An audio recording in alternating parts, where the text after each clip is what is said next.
തൊടുപുഴയിൽ നടന്നത് തന്നെ കൊല്ലാനുള്ള ബോധപൂർവമായ ശ്രമമെന്ന് മറുനാടൻ യൂട്യൂബ് ചാനൽ ഉടമ ഷാജൻ സ്കറിയ. പോലീസ് അന്വേഷണത്തിൽ ഇതുവരെ വീഴ്ചയില്ല. ആക്രമണത്തിന് നേതൃത്വം നൽകിയത് മാത്യൂസ് കൊല്ലപ്പള്ളി എന്ന CPM പ്രവർത്തകനെന്നും ഷാജൻ സ്കറിയ പറഞ്ഞു. അവിടുന്ന് പോലീസിൻ്റെ ഭാഗത്തുനിന്ന് എനിക്ക് ഒരു പരാതിയില്ല. പോലീസ് അപ്പോൾ മുതൽ ഇപ്പോൾ വരെ അവർ വളരെ ശക്തമായി തന്നെ അന്വേഷണം നടത്തി. പ്രതികളെ കണ്ടെത്തിയില്ല. പക്ഷേ അവർ 5 പേരാണ് എന്നെ മർദ്ദിച്ചതെന്ന് അവർ കണ്ടെത്തി. ക്യാമറകൾ പരിശോധിച്ചു. 5 പേരുടെയും ചിത്രം എന്നെ കൊണ്ട് കാണിച്ചു. ഞാൻ അവരെ ഐഡൻറ്റിഫൈ ചെയ്തു. ഞാൻ മനസ്സിലാക്കുന്നത് ഇതേയും മാത്യൂസ് കൊല്ലപ്പള്ളിയും ഒരു ഷിയാസ് എന്ന് പറഞ്ഞ 2 പേരും, ഈ 2 പേരെയും കൃത്യമായി എനിക്കറിയാം. ഈ 2 പേരുമാണ് ഏറ്റവും കൂടുതൽ. അവരും അവരുടെ ഒരു സംഘവും കൂടെ CPMൻ്റെ നിർദ്ദേശപ്രകാരം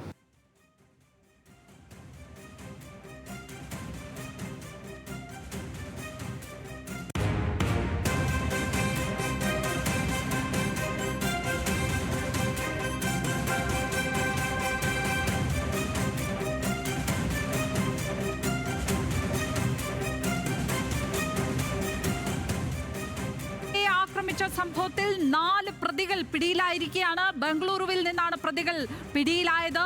ഒളിവിൽ കഴിയുന്നതിനിടെയാണ് പ്രതികളെ പിടികൂടിയത്. വിവരങ്ങളുമായി ആൽവിൻ തോമസ് ചേരുന്നു. ആൽവിൻ, ഏതായാലും 4 പ്രതികളെയും പിടികൂടിയിരിക്കുന്നു. CPM ആണ് ആക്രമണത്തിന് നേതൃത്വം കൊടുത്തതെന്ന് ഷാജൻ സ്കറിയ ആരോപിക്കുകയും ചെയ്തിരിക്കുകയാണ്. ഈ പ്രതികൾക്ക് CPM കണക്ഷൻ ഉണ്ടോ? എന്താണ് ലഭിക്കുന്ന വിവരങ്ങൾ?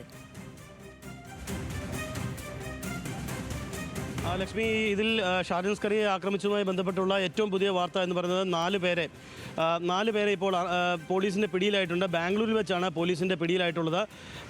ഇവിടെ തൊടുപുഴ CI ഉൾപ്പെടെയുള്ള സംഘം കഴിഞ്ഞ ദിവസം ഇവർക്ക് വേണ്ടിയുള്ള തെരച്ചിൽ ആരംഭിച്ചിരുന്നു. അതേ തുടർന്ന് ഇവർ ബാംഗ്ലൂരിലാണ് ഇപ്പോൾ പിടിയിലായിട്ടുള്ളത്. ഇന്നലെ രാത്രി തന്നെ പോലീസ് സംഘം ബാംഗ്ലൂരിൽ എത്തിയിരുന്നു. 4 പേരെ ഇപ്പോൾ പിടികൂടിയിട്ടുണ്ട്. ഇതിൽ CPM ബന്ധമുള്ള ആളാണ് മാത്യൂസ് എന്നയാൾ. മാത്യൂസിനെയും പിടികൂടിയിട്ടുണ്ട് എന്നുള്ളതാണ് നമുക്ക് അറിയാൻ കഴിയുന്നത്. ഇയാൾക്ക് DYFIയുടെ സജീവ പ്രവർത്തകനാണ് മാത്യൂസ്. നേരത്തെ തന്നെ ഷാജൻ അത്തരമൊരു ആരോപണം ഉന്നയിക്കുകയും ചെയ്തിരുന്നു. ഈ ഷാജൻ ഒരു വാർത്ത ചെയ്തതുമായി ബന്ധപ്പെട്ടുള്ള സംഭവങ്ങളെ തുടർന്നാണ് ഇത്തരത്തിലുള്ള ആക്രമണം ഉണ്ടായത് എന്നുള്ളതാണ് ഷാജൻ സ്കറിയ പറയുന്നത്. പ്രത്യേകിച്ച് ഈ മാത്യൂസ് എന്നയാളുടെ ഭാര്യയുടെ മരണവുമായി ബന്ധപ്പെട്ടുള്ള ഒരു വാർത്ത, അതൊരു ആത്മഹത്യയായിരുന്നു.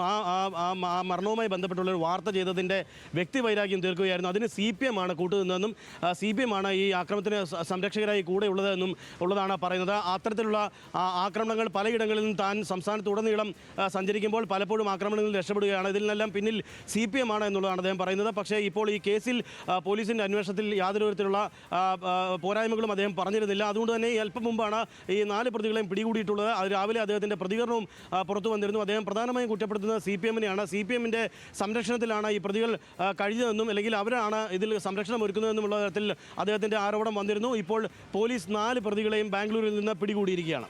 അവരെപ്പോഴായിരിക്കും ഇങ്ങോട്ട് എത്തിക്കുക ആൽവിൻ? അതിന് വേണ്ട നടപടികൾ ആരംഭിച്ചു എന്നുള്ളതാണ് നമുക്കിപ്പോൾ ഈ ഘട്ടത്തിൽ പറയാൻ കഴിയുന്നത്. കാര്യം 5 പ്രതികളാണ് ഉള്ളത്. ഈ FIR-ൽ 5 പേരെ കണ്ടാലറിയാവുന്ന 5 പേരെന്ന നിലയിലാണ് FIR-ലുള്ളത്. അതിൽ 4 പേരെ ഇപ്പോൾ പോലീസ് പിടികൂടിയിട്ടുണ്ട്. ബാക്കി ഒരാളെ കൂടി ഇനി പിടികൂടാനുണ്ട്. അതുകൊണ്ട് തന്നെ ഈ ഇപ്പോൾ പിടിയിലായിട്ടുള്ള 4 പേരെ ഉടൻ തന്നെ നാട്ടിലെത്തിക്കും. അതിന് തുടർന്ന് കേസിൻ്റെ തുടർ നടപടികൾ സ്വീകരിക്കും എന്നുള്ളതാണ് നമുക്ക് അറിയാൻ കഴിയുന്നത്. ഒരാളെ കൂടി പോലീസ് അറസ്റ്റ് ചെയ്യാനുണ്ട് എന്ന തരത്തിലാണ് ഇപ്പോൾ നമുക്ക് മനസ്സിലാക്കാൻ കഴിയുന്നത്. ഷാജനും നേരത്തെ അത്തരത്തിലൊരു മൊഴിയാണ് നൽകിയിരുന്നത്. 5 പേരാണ് തന്നെ ആക്രമിച്ചത് എന്നുള്ളതാണ് പറഞ്ഞത്. തൊടുപുഴയിലെ മങ്ങാട്ടുകവലയിൽ വെച്ചാണ് ശനിയാഴ്ച വൈകുന്നേരം രാത്രിയോടുകൂടി ഒരു വിവാഹ ചടങ്ങിൽ പങ്കെടുത്ത് മടങ്ങവേ ഷാജൻ്റെ വാഹനത്തിൽ ഇവർ വാഹനം കൊണ്ടിടിപ്പിക്കുകയും പിന്നീട് വാക്കുതർക്കം ഉണ്ടാവുകയും ഷാജനെ മർദ്ദിക്കുകയും ചെയ്യുന്നത് എന്നുള്ളതാണ് ഷാജൻ പോലീസിന് മൊഴി നൽകിയിരുന്നത്. അതിൻ്റെ അടിസ്ഥാനത്തിലാണ് പോലീസ് അന്വേഷണം ആരംഭിച്ചത്. അങ്ങനെ 5 പേരെ FIR-ൽ ഉൾപ്പെടുത്തിയുള്ള അന്വേഷണമായിരുന്നു ആരംഭിച്ചത്. ഇപ്പോൾ 4 പേരെ പോലീസ് പിടികൂടിയിട്ടുണ്ട്. ലക്ഷ്മി. ആൽവിൻ തോമസ് ആണ് വിവരങ്ങൾ പങ്കുവച്ചത്. ഇപ്പോൾ യൂട്യൂബർ ഷാജൻ സ്കറിയയെ ആക്രമിച്ച സംഭവത്തിൽ 4 പ്രതികളാണ് ഇപ്പോൾ പിടിയിലായിരിക്കുന്നത്. ബംഗളൂരുവിൽ നിന്നാണ് ഈ പ്രതികൾ പിടിയിലായിരിക്കുന്നത്. ഇവർ ഒളിവിൽ കഴിയുകയായിരുന്നു. അവിടെ നിന്നാണ് പ്രതികളെ പിടികൂടിയത്.